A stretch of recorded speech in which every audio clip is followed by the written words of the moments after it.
a rainha dos anjos, a fé mariana, e Maria, a rainha dos anjos. O que eu recebi de pedido fala dos anjos aí nesse meio termo foi duro, cara, foi dureza. Mas o retiro é sobre Maria, não é sobre os anjos. Então, o padre pelo menos ali botou Maria, a rainha dos anjos, a gente vai tentar. Então vamos começar pela fé. A coisa mais bonita de Maria, a gente viu logo no início do retiro, é a fé que ela teve. Ela teve fé na anunciação do anjo que disse que ela ia conceber o Salvador. Ela teve fé na gravidez da sua prima Isabel, que supostamente era estéril e já tinha idade avançada. Ela teve fé, e essa aqui é dura, hein? Na fuga para o Egito, e essa fé foi grande, porque o recado veio para quem? Para José. O anjo foi a José para dizer. Entenderam? No que José é um homem de uma fé impecável também. Porque o anjo só foi a ele porque ele acreditou que ela concebeu o Salvador. Mas veja que bonito, o anjo vai em José. Ele poderia ter ido a Maria mesmo, porque eles já se conheciam, né? Ele foi em José e falou assim: foge com a tua família para o Egito. Maria não discutiu, José não discutiu, partiram rapidamente e salvaram a vida de Jesus. O casal era de muita fé, isso aí fica óbvio. Agora, a fé para nós, o que ela é? Por que Maria espera que nós sejamos homens e mulheres de fé? Por quê? Porque a fé é a nossa maior arma. A fé, além de nossa grande arma, é a nossa proteção. Eu posso mostrar para vocês aqui na palavra. Abram aí, por favor, Efésios, carta aos Efésios. Isso mesmo, capítulo 6. Olha aí, o pessoal já sabe de cabeça isso aqui, né?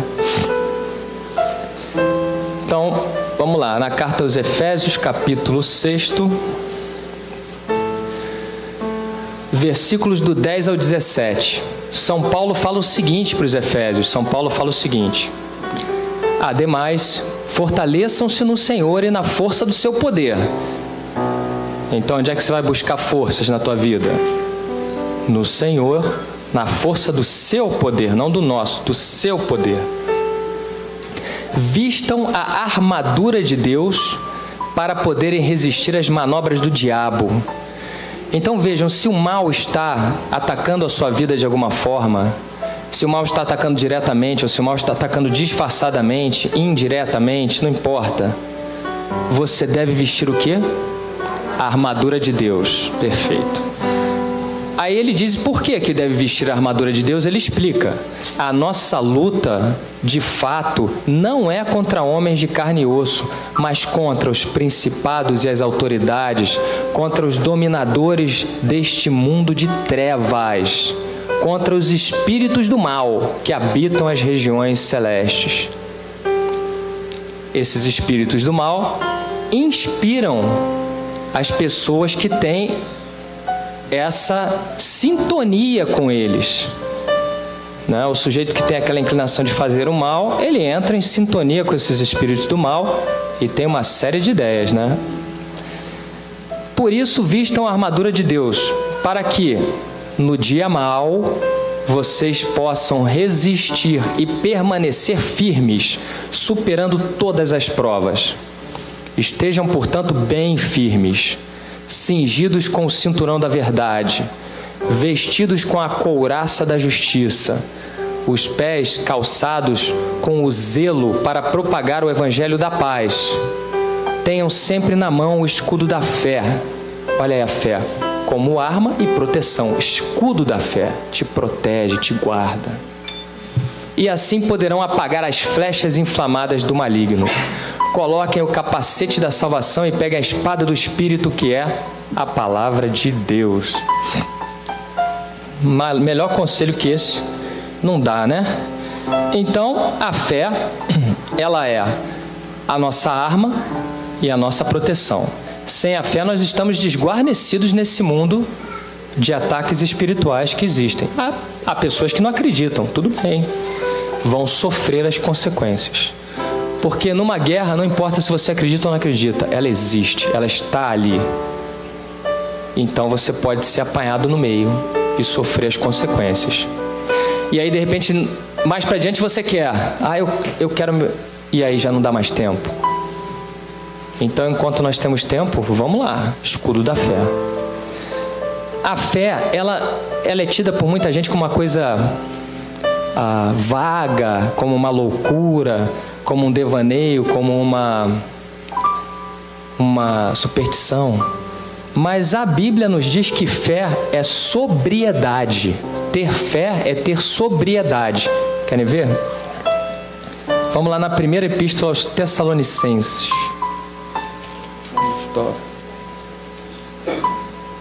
É a primeira.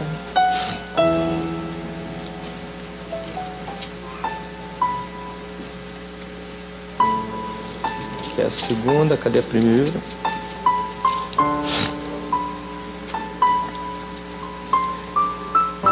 É Tessalonicenses capítulo 5. Está aqui. Tessalonicenses capítulo 5. Está aqui, do versículo 8 ao 10. Vamos lá, 8 ao 10, capítulo 5. São Paulo diz assim: nós, porém, que somos do dia, sejamos sóbrios, revestidos com a couraça da fé e do amor, e com o capacete da esperança da salvação. Então notem, ter fé não é um devaneio. Ter fé não significa que você é um lunático, um nécio. Não significa que você é um abobalhado, uma pessoa que acredita em lendas, em nada disso. Ter fé é sobriedade, está aqui. São Paulo esclarece que ter fé é sobriedade. Ter fé é salvação. A salvação vem da fé que você tem no Senhor. Segunda carta aos Tessalonicenses. Vai um pouquinho mais para frente. No capítulo 2, versículo 13, no 13. Vai só mais um pouquinho para frente. Na segunda carta aos Tessalonicenses, capítulo 2, versículo 13. São Paulo diz assim, nós, porém, devemos sempre agradecer a Deus por vocês, irmãos amados do Senhor. Por quê? Aí vem, desde o início Deus os escolheu para serem salvos pelo Espírito que santifica e pela fé na verdade.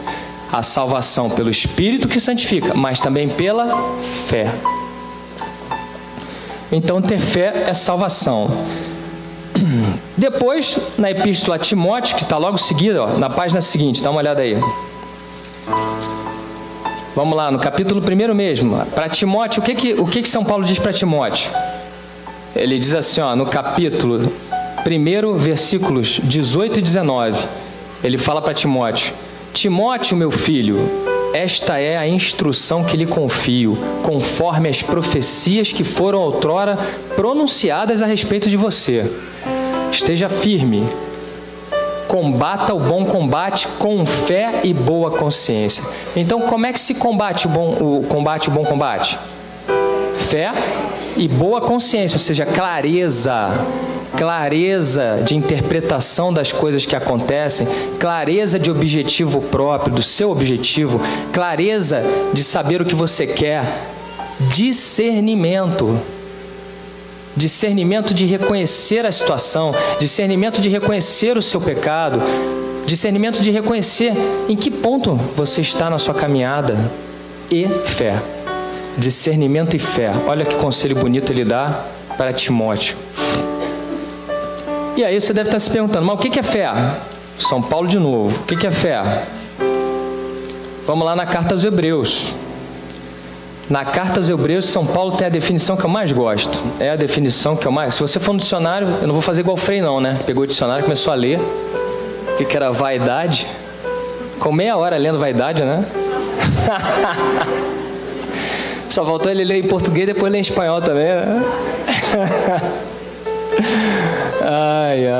Mas não vou ler não. A melhor definição do que é fé, para mim, não está no dicionário. Para mim foi São Paulo que deu e está aqui, logo no início, capítulo 11. É no primeiro versículo. São Paulo diz assim: a fé é um modo de já possuir aquilo que se espera. É um meio de conhecer realidades que não se veem. Fé. Então, o que é fé? é você acreditar, mesmo contra qualquer situação que esteja acontecendo, que você vai chegar lá. Tudo pode indicar ao contrário, mas você que tem fé sabe, eu vou chegar. Eles não acreditam em mim, mas eu vou chegar. Nossa, quantas vezes eu passei por isso? Não sei. Perdi as contas já. E toda hora eu passo por isso. Fé é você acreditar que Deus vai te dar algo, mesmo contra toda a desesperança que está ao seu redor. Mesmo que ninguém acredite naquilo. Fala, esse cara é louco. Mas se é um homem de fé, ele mantém e dá certo. Ter fé é acreditar, olha o que ele diz depois, naquilo que não se vê. E eu lembro do padre, o que o padre Leonel falou? O pessoal acha que anjo é mentira, só porque não vê. Mas no credo nós dizemos que acreditamos nas coisas visíveis e que não se vê. Isso é fé. Nós, claro, tem muita gente aí que já viu o anjo, sim, sabe o nome, tudo. Aliás, isso eu fico muito impressionado, é cada vez mais gente, em cada lugar que eu vou, né? As pessoas em geral, e eu também tinha um pouco dessa visão quando eu escrevi o livro Todo Mundo Tem um Anjo da Guarda, lá atrás. Eu escrevi quando? Deixa eu pensar. 2016, eu concluí ali em 2016. Então eu tinha um pouco essa visão, porque eu não tinha essa conversação com o pessoal, e aí comecei a me espantar com as experiências de anjo que as pessoas tinham, e aquilo ali foi me marcando. Eu falei, nossa, é muita gente que já teve experiência com anjo, é muita gente que sabe o nome do anjo, é muita gente que confia que o anjo está agindo. Essa gente que vê tem um valor enorme, mas eu acho bonito aqueles que nunca viram, que não veem e creem. Creem sem ver. Fé. Porque, claro, se eu vejo, está na minha frente, é uma moleza. Que mérito tenho eu? Ele fala, mas tem gente que não acredita na Virgem Maria, que a Virgem Maria está aqui no mundo, que ela aparece. Ora, qual é o mérito que eu posso ter? Acho muito mais mérito daquele que não viu, que não vê, mas sabe. Isso é fé. Nós cremos em coisas que nós não vemos. Nós cremos em coisas que a ciência não pode provar, ou ainda, hoje. No futuro, quem sabe, religião e ciência, Hoje não. O que não é demérito nenhum, porque eles mesmos, na ciência, têm várias teorias que eles não conseguem provar até hoje. Ora, se eles não provam nem o campo deles, vão provar o nosso. Não é verdade? Por isso existem pesquisas, para tentar chegar, né? Para criar a teoria, criar a fórmula. Mas por que eles criam essas pesquisas?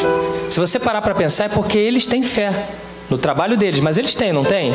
Porque o sujeito que faz a pesquisa lá, todo mundo fala assim, isso aí não existe, o cara está lá pesquisando para ver se descobre. No fundo ele tem fé no trabalho dele. De que sentido? Ele sabe dentro dele que ele vai conseguir chegar, ele ainda não acertou, mas ele vai chegar.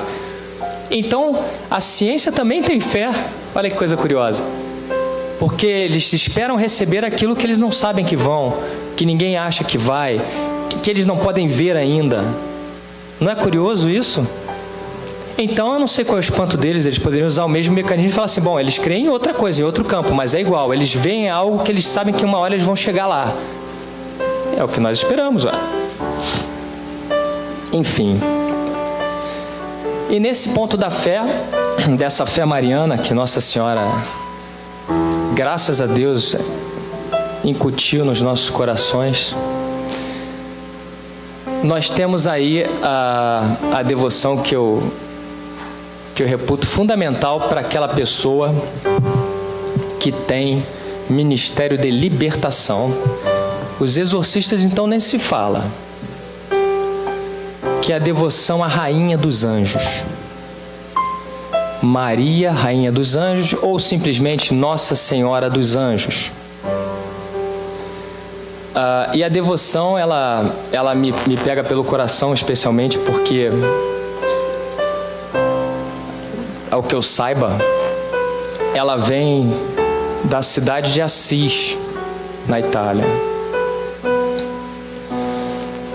A Basílica da planície de Assis, quem conhece, ela tem uma planície onde São Francisco viveu, e ela tem a cidade alta, onde ele viveu digamos assim, infância e tal, onde ele foi educado. A parte alta, murada da cidade, É uma cidade muito antiga. E a parte baixa, onde era simplesmente, na época dele, bosque. Era o mato para onde ele foi. Ele saiu de lá e veio para a planície, viver no meio da natureza, não é isso? Pois bem, lá nessa planície havia uma ermidazinha toda destruída. E dizem que essa ermida, antes de pertencer à ordem beneditina, tinha sido construída com relíquias de Jerusalém, da casa da Virgem Maria. E aí a ordem beneditina a tomou para si, só que depois a abandonou. Quando Francisco foge não, toma a decisão de deixar toda a riqueza do pai, tudo para trás, e vai viver lá, ele se encanta com aquela igreja. Uma ermida pequenininha, deve caber aqui, ó, nesse quadrado que eu tô aqui, ó. Quem já foi a Assis aí? Levanta aí a mão para eu saber. Nossa, pouca gente, hein? Vou arrumar uma peregrinação para lá. Tem que ver, é demais. Lá tem, nossa, aquilo lá, meu coração vai já dispara. Enfim, aí ele foi para lá. Quando ele chegou no meio do mato, tudo abandonado, a ermida pequena estava abandonada também. Mas havia um crucifixo, aquele desenhado que é chamado crucifixo de São Damião, e ele todo dia ia lá, se ajoelhava e ficava em silêncio olhando para aquele crucifixo, em meditação profunda nas coisas do Senhor. Um dia o crucifixo falou com ele, falou assim: meu filho, vai e reconstrói a minha igreja. Francisco, opa, é para já. Ele não entendeu o recado. O que ele fez? Ele achou que era fisicamente mesmo. Foi lá, começou a trabalhar de pedreiro, arrumou mais gente, daqui a pouco tinha uma galera lá, e ele reconstruiu a igreja. Como a igreja para ele era um pedaço do céu, um pedacinho do céu, ganhou o nome de Porciúncula. Porciúncula significa pequeno pedaço. Porque ali Francisco via os anjos. E ele falou: aqui é um pedaço do céu. Anos mais tarde, construíram a basílica, depois que Francisco já se foi, construindo a basílica, uma enorme, linda, que fica lá. E o que está no meio da basílica? A Porciúncula, até hoje. Está lá, intacta. Você entra lá, eu beijo aquilo lá. Os italianos ficam olhando assim, falam: esse cara aí, doido, né? Então, a Porciúncula existe até hoje, está lá dentro. E me disseram lá, quando eu estive, os italianos me falaram, foi um sacerdote que estava até perto de onde supostamente está o coração de Francisco, lá, a relíquia. O padre estava dando mole, cheguei lá para conversar com ele, e era um padre italiano, jovem até. Ele falou assim: olha, eu perguntei, mas por que o Nossa Senhora dos Anjos? Ele virou e falou assim: olha, dizem que antigamente, quando essa igreja foi levantada, que as pessoas que rezavam aqui ouviam durante a oração o coro dos anjos, que bastava elas começarem a rezar e opa, tem mais gente aqui. E era o coro dos anjos. Como era dedicado a Nossa Senhora, ficou Nossa Senhora dos Anjos nessa basílica. São Francisco e toda a ordem franciscana adotaram. A rainha dos anjos é a patrona da ordem. Entenderam? E eu fiquei encantado. Quando eu entrei, eu vi uma infinidade de anjos lá dentro. Fiquei muito encantado com aquilo. Aquilo me impressionou muito. E, obviamente, ganhou meu coração. Isso em 1999.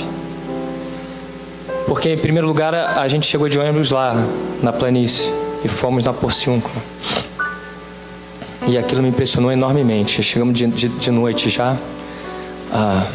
Estava para fechar. Aí a galera saiu invadindo, brasileiro, né?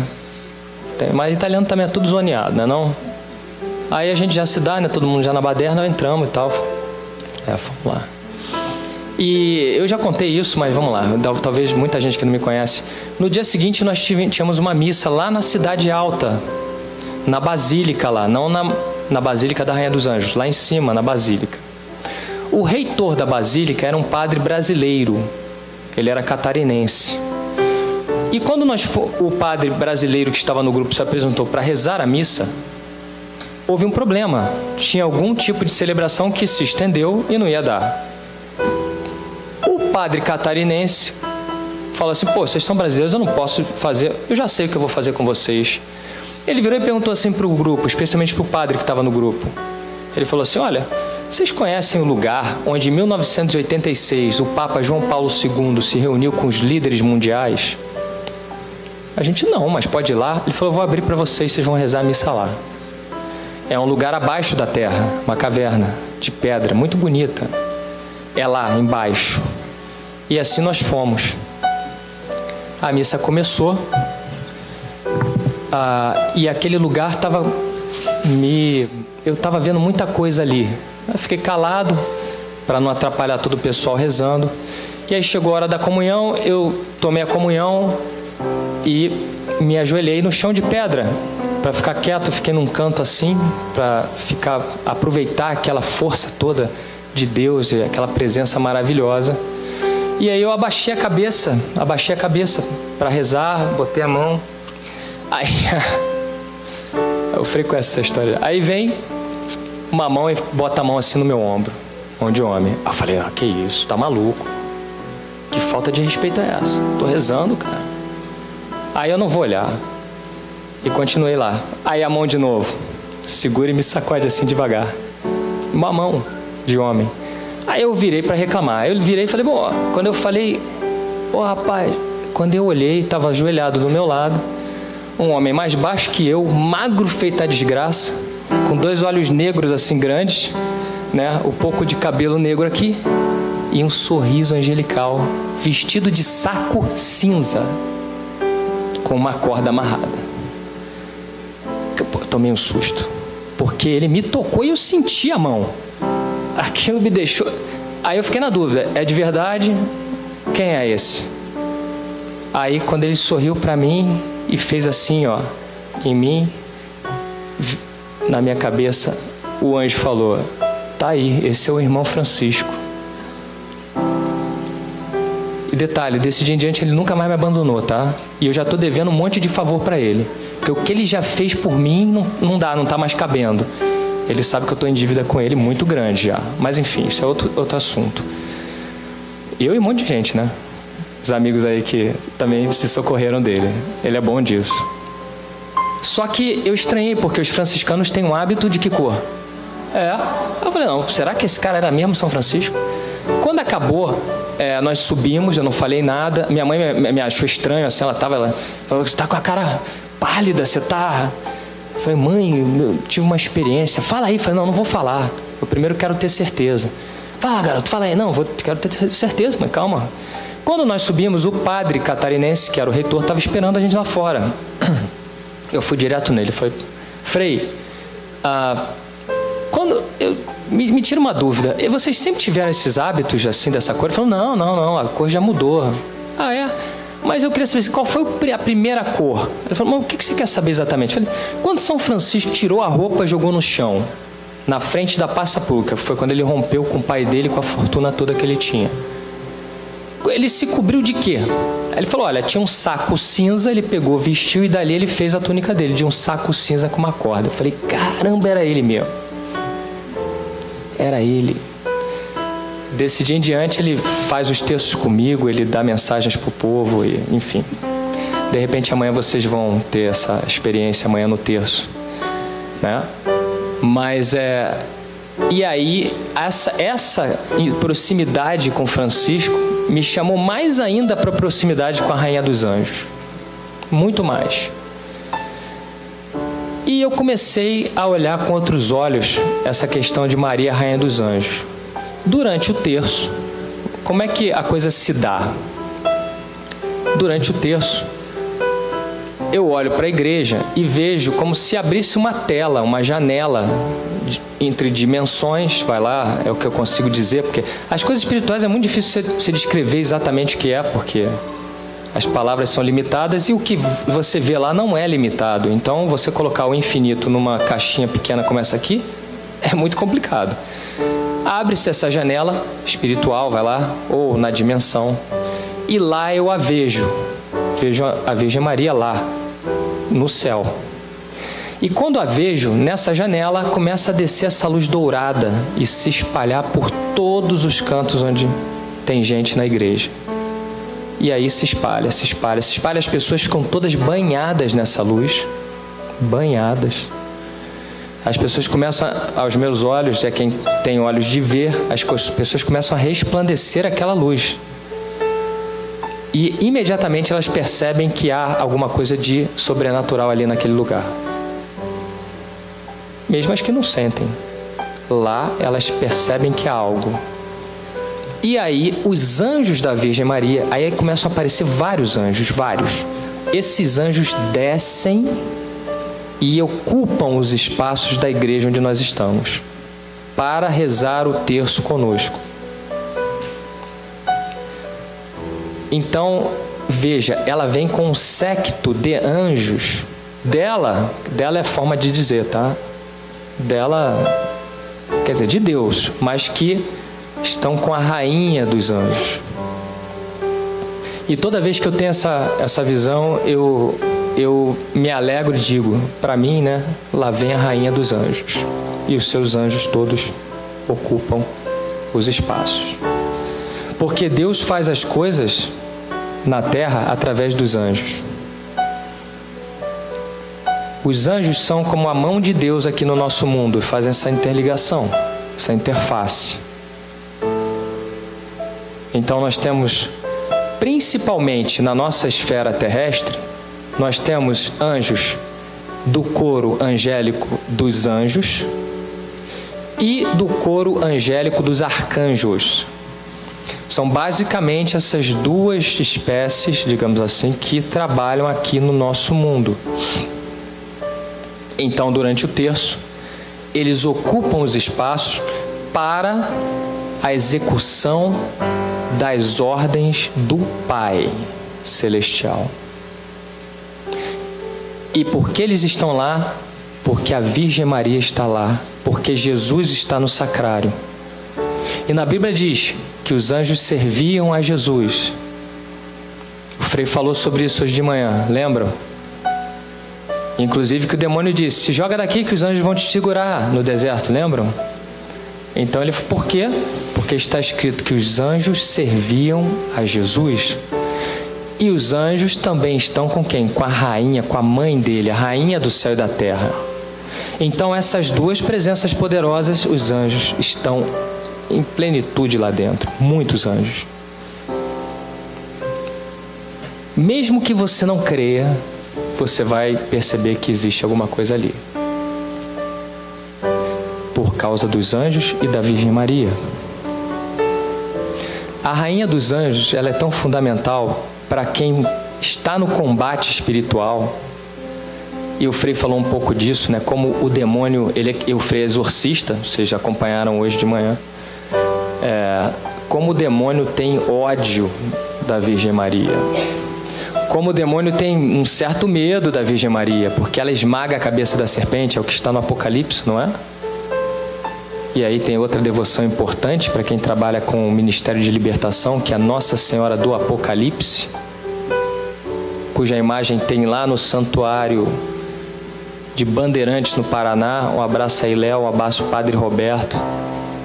A imagem linda que eles colocaram no Santuário de São Miguel Arcanjo. Quem for ao Paraná, no Brasil, por favor, vá visitar. Fica mais ou menos a 1h30 de Londrina, no interior. É um lugar fantástico de poder. Então nós temos essas duas devoções que são fundamentais. Nossa Senhora do Apocalipse, Nossa Senhora Rainha dos Anjos. Se você trabalha com libertação, você precisa ser devoto. Porque o demônio respeita e foge. Quando você invoca a Rainha dos Anjos, ela vem, mesmo que você não a veja, ela vem com o seu poder de rainha do céu e da terra e cercada dos seus anjos. E aí o combate se faz.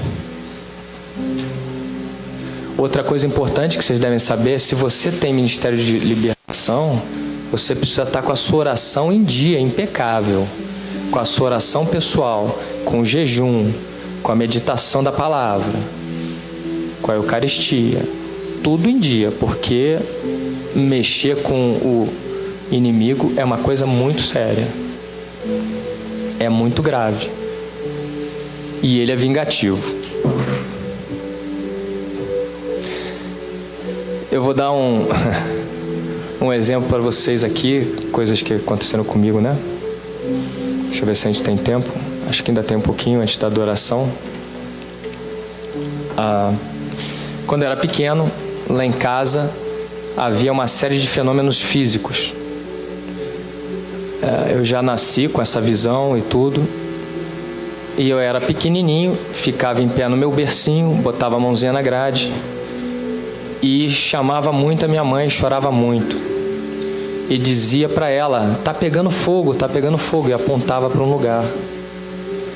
Por vezes, as criaturas malignas que estavam lá para me atacar, sacudiam meu berço, mexiam o bercinho, e a criancinha lá dentro. Imagina se você fosse mãe de uma criança dessa, que maravilha. Não satisfeito com aquilo, quando a minha mãe ia deitar para dormir lá no quarto do meu pai, eles balançavam a cama dela. E ela ouvia vozes guturais, falando um monte de coisa bonita, vocês devem imaginar, né? Ameaçando. Então eles me ameaçavam meus pais, ameaçavam. Mais tarde eu fui crescendo, já maior que essas crianças aí, eu já falava. E quando eu ia dormir à noite lá no apartamento, nessa época o meu irmão mais novo não era nascido ainda, mas minha irmã dormia comigo. E eu para minha irmã tem uma diferença de 1 ano e pouquinho. E eu sou mais velho. Aí eu falava para minha mãe, deixa a porta aberta, porque eu tinha muito medo. Eu falei, esses caras vão vir aqui de novo e vão me destruir. Pequeno, eu via o tamanho deles e não era nada bonito. E a força que eles tinham, eles por vezes batiam as janelas, batiam as portas. Mas não é batia assim, é ficar pá, pá, pá. Impressionava bastante. E eu pedia para ficar aberto, porque eu pensava na minha cabeça de criança, ficou aberto, aparecendo aqui, eu vou me mandar, eu vou fugir. Tá louco que eu vou, o que eu vou fazer, lutar com essa gente? Eu vou embora. E eu vou correr para minha mãe, né?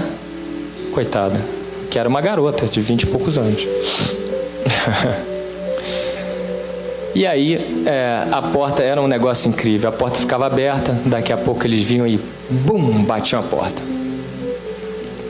Aí eu virava para a parede, né? Que eu dormia na cama grudada na parede, virava para a parede para tomar coragem. Aí eu vou ter que abrir essa porta, estou morrendo de medo.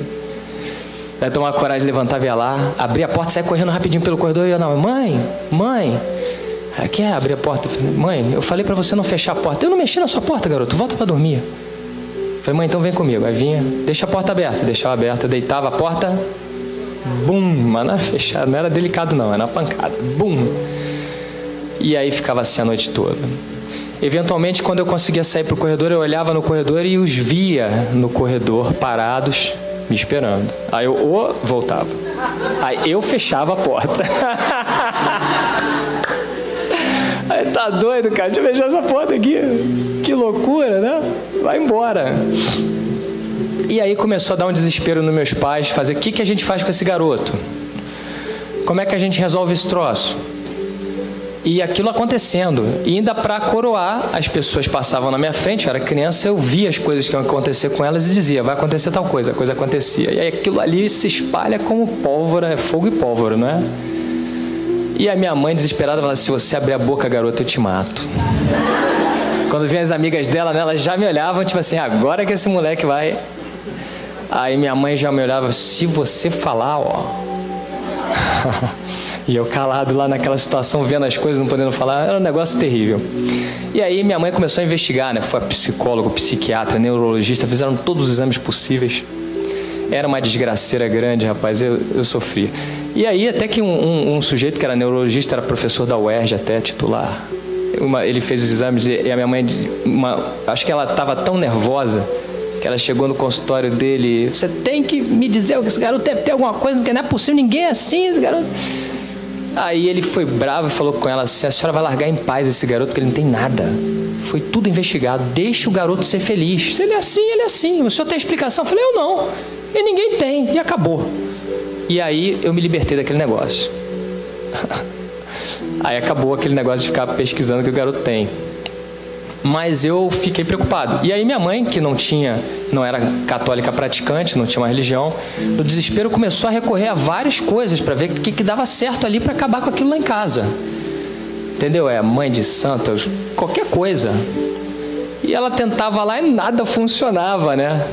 Eu lembro, eu olhava, achava aquele negócio, com todo respeito, assim, olhava e falava, isso aqui não, mãe, não vai funcionar. Eu era pequenininho, né? Era caladão.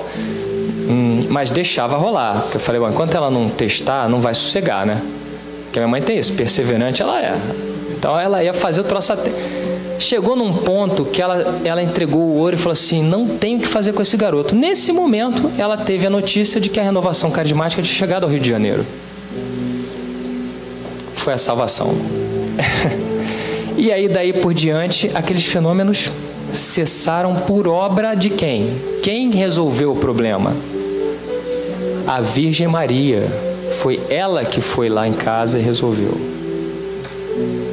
Então, se ela não tivesse colocado a mão, nós estávamos vivendo aquele filme Poltergeist até hoje.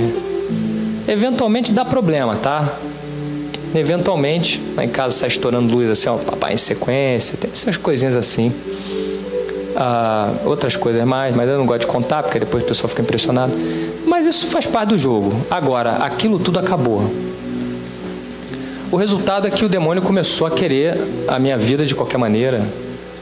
E começaram ataques bastante complicados. A gente não entendia bem porquê, mas era uma coisa mais direcionada. Ele começou a aparecer. Alguns anjos caídos de alta hierarquia, porque da mesma forma que temos os anjos celestiais com os 9 coros, eles também caíram dos coros. Então caíram alguns de várias hierarquias.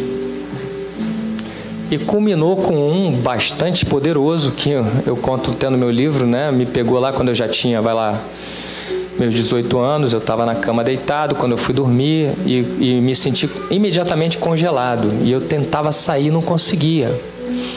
Eu tentava abrir meus olhos, não abriam, mas ao mesmo tempo eu tinha uma visão 360 graus de onde eu estava. E aí eu começo a ver aquela fumaça verde musgo entrar no meu quarto. Aí eu olhei e falei, esse troço não tá bom. E aí vem um cheiro, sem brincadeira, de enxofre. Aí eu falei assim, agora eu vou morrer. Eu pensei mesmo, falei, eu vou morrer e ele vai me levar para o inferno. É isso que está acontecendo, porque eu já não tenho mais controle dos meus movimentos. Eu tô lúcido e tenho essa visão louca de 360 graus, já era, morri. E ele vem me buscar e eu não consigo sair daqui porque ele vem me buscar. Aí no primeiro momento deu aquela, e agora? O e agora é que é o problema, né? Calma, pensa. Aí ele apareceu na minha frente, grande, aquela voz de trovão, e me fez uma oferta. Se você vier para o meu lado e fizer tal coisa, eu te dou tal coisa. Mas eu acho que a didática dele não foi boa, porque ele me botou muito apavorado, né? E aí que eu pensei, falei, eu não tenho pacto com esse cara por nada nesse mundo, tá louco? Falei, não. Ele se irritou e veio com outra proposta. Não de novo. Aí ele ficou uma fera, eu comecei a rezar na minha cabeça. Eu comecei a chamar meu anjo da guarda e nada acontecia. Eu falei, desgraçado, cadê ele? Nada. Aí eu falei, já sei como é que eu vou resolver esse negócio aqui. Eu vou chamar a Rainha dos Anjos e ainda vou chamar São Miguel junto. Chamei logo todo mundo. Na hora que eles apareceram, o troço estourou, fez um barulho enorme. Eu fiquei com um zumbido no ouvido o dia inteiro seguinte. Bum, e saiu. Aí meu corpo se liberou. Eles foram embora, São Miguel e a Virgem Maria, e eu desci da cama, não consegui mais dormir. E aquilo me marcou. Então, isso para que vocês saibam que a Virgem Maria tem um poder extraordinário. Ela pode libertar vocês, a vida de vocês. Ela realmente pode. Claro que vocês não vão ter um encontro desse como eu tive. Mas o mal ronda o mundo aí. Olha para o mundo aí que nós vivemos. Se a sua família está sofrendo de alguma forma, bota a Virgem Maria, a Rainha dos Anjos, na tua vida. Tenha fé, acredite, ela pode resolver. Ela pode resolver. Seja devoto dela, seja devoto de São Miguel Arcanjo. Aconteceram várias outras coisas e continuam acontecendo. As pessoas acham que quem tem dom só vê coisa bonita. Não é verdade. Isso não é verdade. Até falei com os pais aí, não é assim que funciona. Mas é claro que eu não vou ficar falando do que é feio, eu não vou ficar escrevendo sobre isso. Porque isso talvez desmotive as pessoas, eu prefiro falar do lado bom. Mas quando você está na batalha, a batalha é tiro para tudo que é lado. Você é atacado diariamente. Se eu sou atacado diariamente, eu preciso da minha proteção. E a minha armadura está com a fé, com a Rainha dos Anjos e com São Miguel, além do meu anjo da guarda. Se não fosse esse time, eu já estaria morto. Em várias ocasiões. Então, o testemunho que eu posso dar sobre a Rainha dos Anjos e sobre o anjo da guarda é esse. É real, funciona com uma eficiência impressionante. Impressionante. É incrível o poder. Se vocês pudessem ver, quando eles vêm, não somente sentir, mas ver, que força, que poder extraordinário, você olha e fala, só pode ser Deus. Porque o mal, quando me aparece, nunca apareceu disfarçado, tá? Ele sempre fez propaganda de si mesmo, chega para mim do jeito que ele é para dizer o que ele vai fazer. Adora fazer isso comigo. Eu vou fazer tal coisa na família tal. O pior é que ele vai lá e faz, tá? Ele faz, é impressionante. Mas ele adora se promover. Então ele nunca veio disfarçado, ele vem no que ele é.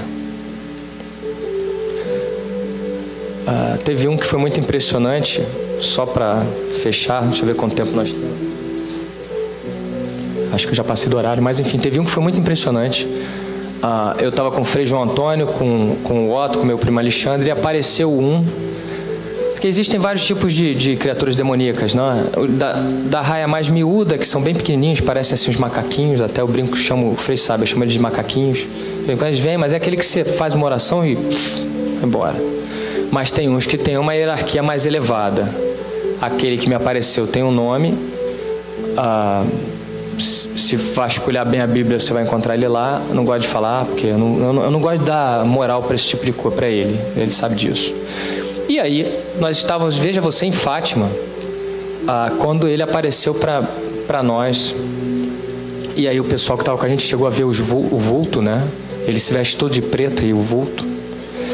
Aliás, muito bem alinhado, né? Com um terno, assim. Mas ele não gosta de ser confundido com os miúdos. Não gosta.